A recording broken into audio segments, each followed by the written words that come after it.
last character for the Dragonlance Archipelago storyline. And the last character was written up by newest player, which is my sister-in-law, so my wife's younger sister, who, as I said before, has never played a RPG before, not a true long campaign. She played a couple of one-shots at conventions, and she's joined in for when we played Made to the RPG at the house, which is basically just a drawn-out one-shot at the end of the day. So I said, go whatever, here are the races I'm allowing, pick any class, and we'll use certain expanses. So she opted to play a Tiefling, so I've now got 2 Tieflings in the party, and she wanted to play a Sorcerer. So when I sent her the list of what she could be, she liked the look of the Shadow origin from Unearthed Arcana. Absolutely fine with that. I have no issue with anyone using any of the expanded rules. Some of the homebrew rules, yeah, I'll go with those as well, but not all of them. But that doesn't matter at the moment. So she's opted to play a Sorcerer of the Shadow origin, which means her magic comes from the Shadowfell. Again, not a problem. She then opted for the backstory of Mortician, and the backstory she rolled up was that she was originally from a middle-class tiefling family in a fairly okay-ish city.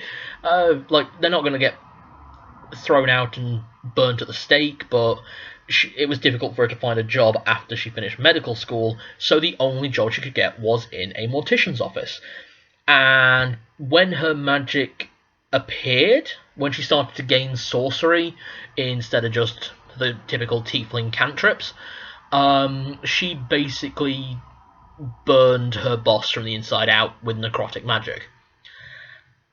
And that's kind of where she's now at. So her whole story now is that she's decided, you know what, screw this place. I'm going to see if I can make something of myself elsewhere. Somewhere they're not such ignorant pricks. And that's where the story will begin. Fairly simplistic. Her magic item, that was probably the biggest struggle of the party, because she, obviously with it being her first time, she had no idea what to go with. She wanted a utility item again, so I was looking through a few things, and that's when we kind of homebrewed together an item where if she was happy to start the game missing an eye, she could have basically a false eye that gives her things like detect magic, it was detect magic,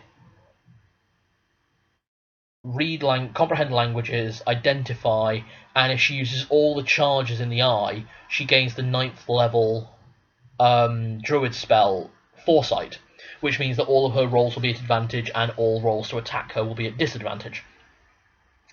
But only for as many charges that she expends, and expends all remaining charges in the eye.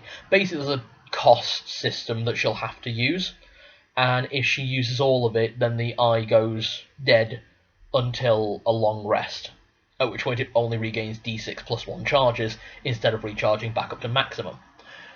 So it'll get her used to understanding that there is a cost for certain things.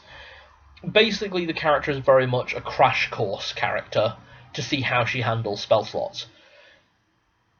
So it's going to be an interesting campaign, to say the least. So come back for the Dragonlance Archipelago 0 sessions, which I don't know what's going to happen. See ya!